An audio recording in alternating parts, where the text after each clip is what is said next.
أهلا بيكم متابعيني الكرام وحلقة جديدة من مسلسل إيش الحلقة 26. تبتدي الحلقة لما إيش بتروح تقابل لبنى عشان تعرف هي عايزة منها ايه، فبتقول لها انت سقطتيني يا لبنى، فبتقول لها انا ما كنتش اعرف ان انت اختي، فبتقول لها والله، قالت لها قالت لها تعالي نبدأ صفحة جديدة وننسي اللي فات واحنا اخوات دلوقتي. قالت لها انا ماليش اخوات الا صفاء وهي تخينه عنك شويه. قالت لها يا بنت عايزه مني ايه دلوقتي؟ قالت لها نونه قصد نونه، يعني انت لما تخلفي هسقطك واجر ناس زي اللي انت اجرتيهم او تبعهم وهسقطك وكده يبقى خالصين. فبتقول لها خافي على نفسك، انا مش باقيه على حاجه وانا صاحيه لك كويس جدا جدا من اول وجديد، ابعدي عن اي حاجه تخصني ابعدي عن اي حاجه تخصني يا ايش وكده عشان نبقى اخوات. قالت لها انا ماليش اخوات، انا اختي الوحيده اللي هي صفاء وتخنه عنك شويه وانا ما يهمنيش، مش باقيه على حاجه وما بخافش من حاجه، وبتسيبها وتمشي. بنيجي بعد كده مشهد صفاء وهي قاعده مع اخلاص، واخلاص قاعده تقول لها حنيني قلب ايش على لبنى وخليها تبعد عنها وملهاش اي دعوه بيها، قولي لاختك. قالت لها انت عارفه ايش ان هي ما بيهمهاش حاجه، ان هي ما بيهمهاش حد ولا بتسمع كلام حد وبتنفذ اللي هي عايزاه. وبنيجي عند لبنى وهي قاعده مع فرج الجريتلي وقاعده تقول له انا مش حاسه بحاجه، انا اعمل ايه دلوقتي؟ قال لها اساسا امك لحميده ولا هي خلاص، انا اللي ربيت وانا اللي كبرتك وانا اللي خفت عليكي، خليكي معايا وملكيش دعوه باي حاجه وكبري دماغك وعيشي لنفسك وعيشي لجوزك وخليكي سعيده وملكيش دعوه باي حد تاني. وبنيجي بعد كده وايش بتلم هدومها وقاعده تتكلم معايا اخلاص، وخلاص معلش عشان خاطر انا ابعدي عن اختك وما تعمليش لها حاجه وانت ما هتبقي مبسوطه. قالت لها ايوه انا هبقى سعيده مع رجب لان انا بحبه. فبتقول لها ربنا يسعدك وبتقعد تدعي لها وبتقول لها بس اهم حاجه مالكيش دعوه بلمنى، انتوا اخوات في الاول وفي الاخر وانا عايزه اقابلها. فبتقول لها بقول لك ايه خلاص انا جيت على نفسي وقلت لك ان انا مش هعمل لها حاجه وده عشان خاطرك انت بس، لكن مش هشتغل لكم مرسال، انا هديكي رقمها وانتوا حره مع بعض، تكلميها ما تكلمهاش انتوا حره بعد كده. وبتبص لها بتقول لها والله انا بحبك قوي يما، فبتقول لها وانا كمان بحبك قوي يا حبيبتي، ربنا يسعدك يا رب ويوفقك.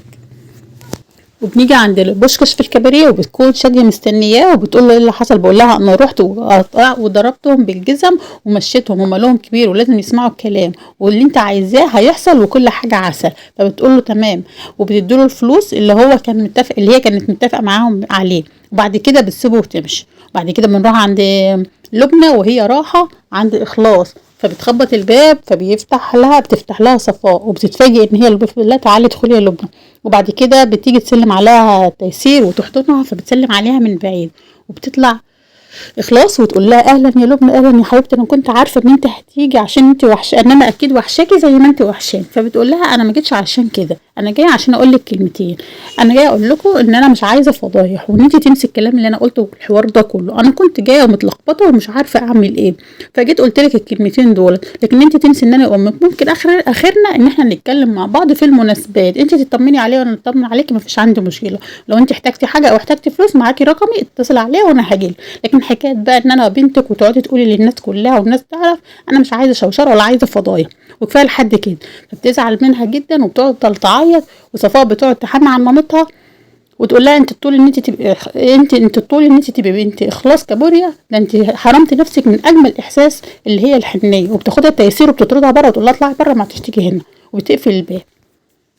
وتيسير بتروح تحت اخلاص وبيفضلوا يعيطوا وتقول لها ما تزعليش نفسك، هي اللي خسرانه وهي اللي ندمانه، وبتفضل اخلاص تعيط. بعد كده بنيجي المشهد عبد العاطي واخد الشنط بتاعه ايش ومطلعها على الشقه فوق وهي راجعه البيت، فبتخرج شاديه وبتقول له في ايه الشنط دي بتاعه مين يا عبد العاطي؟ فبيقف يقول لها دي بتاعه ايش اصل المعلم ردها وهم فوق دلوقتي.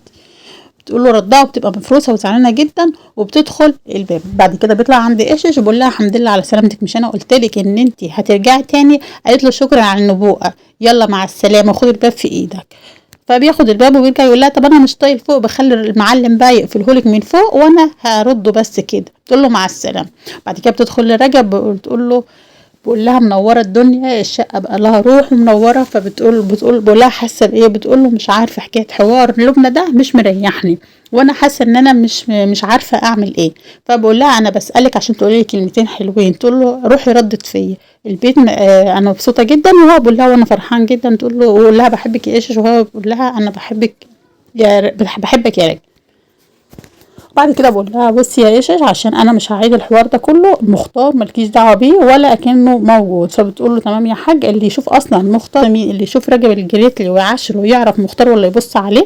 بعد كده بينزل وبقول لها لو في اي حاجه مخبيها عني عرفاني من دلوقتي، بتقول له مفيش اي حاجه مخبياها. سيبها بتفضل قاعده محتاره جدا، فبتفتكر ان هي المقدم عاصم، وبتفتكر ان هي كانت مبلغه عنه. وبعد كده بتطلع التليفون وتكسر الشريحه اللي كانت بيتكلم منها المقدم عاصم. بعد كده بنيجي عند مشهد تاني، بيكون اسماعيل رايح المقدم عاصم بيقول له ان ايش رجعت، فبيبقى محتار جدا، فبيتصل عليها فما بتردش وبيلاقي الرقم مغلق.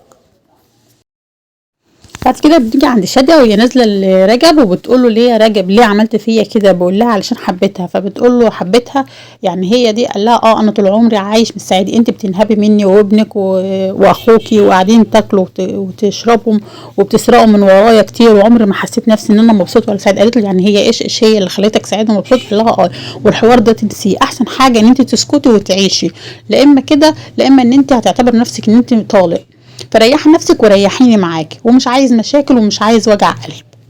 بعد كده بنيجي عند المختار، ما بيكون قاعد وقاعد يفكر وسرحان، بتدخل عليه لبنى وتقول له انا موافقه. فبقول لها موافقه عليه؟ قالت له موافقه ان احنا نروح بيتك ونعيش هناك. بقول لها ليه يعني، اشمعنى، ايه الجديد؟ قالت له انا عايزه اروح قبل ما يحصل حاجه ولا يحصل جديد، خلينا نروح ونعيش هناك وملناش دعوه بحد.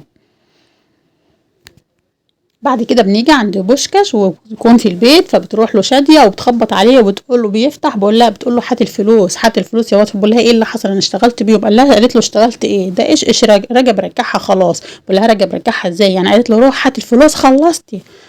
بعد كده بنيجي عند مقدم عاصم وهو قاعد يتكلم مع زميله على ان ايش رجعت وازاي، وهو محتار جدا وبيكلمها ما بتردش عليه. وبعد كده بنيجي عند ايش شويه بتبص، بتفتكر ان اسماعيل هو اساسا مع المقدم عاصم النشفي، بتبقى محتاره جدا، بتفكر مش عارفه تعمل ايه، ان هي تقول لرجب ولا لا. بعد كده بنيجي وهي قاعده بيطلع لها عبد العاطي وبيهددها ان هو يقول لرجب او ان هي تتفق معاه على رجب. فبتقول له يعني انت عايز ايه؟ انا ما يهمنيش وانا ما عملتش حاجه والكلام ده. قال لها لا انا معايا كل حاجه ومعايا الدليل، وانا هكشفك على رجب واقول لك على حاجه، اذا كنتوا انتوا كاروا العوالم فانا هقول لك على حاجه بسيطه جدا عند تاجر المخدرات. اي كلمه بيشكوا فيها وبيصدقوها جدا عشان ده فيها روحهم وفيها رقبتهم، فلا مجرد ان انا هقول له هيصدق. بعد كده بنيجي عند اخلاص كابوريا وهي بتكون ماشيه في الشارع وبيجي عندها الضابط وبياخدها في الاسم وبياخدوها ويمشوا. بعد كده بنيجي القشش وهي قاعده ومحتاره جدا ومش عارفه تعمل ايه وبتفكر تقول لرجب ولا لا. فبيجي رجب وهو داخل بيقول لها ايه الامر ده، البيت منور والدنيا منور، قاعده زي الملكه بالظبط. فبتقول له رجب في حاجه انا عايزه اقولها لك. فبتقول له على ان هي بلغت عنه وبتعترف له بكل حاجه. وبكده يكون خلصت احداثنا النهارده. لو الفيديو عجبكم ووصلتوا معايا لحد هنا، لايك والشير واشتراك في القناه لأول مرة تشوفها، واشوفكم على خير في وصفة جديدة وفيديو جديد وحلقة جديدة ان شاء الله. سلام.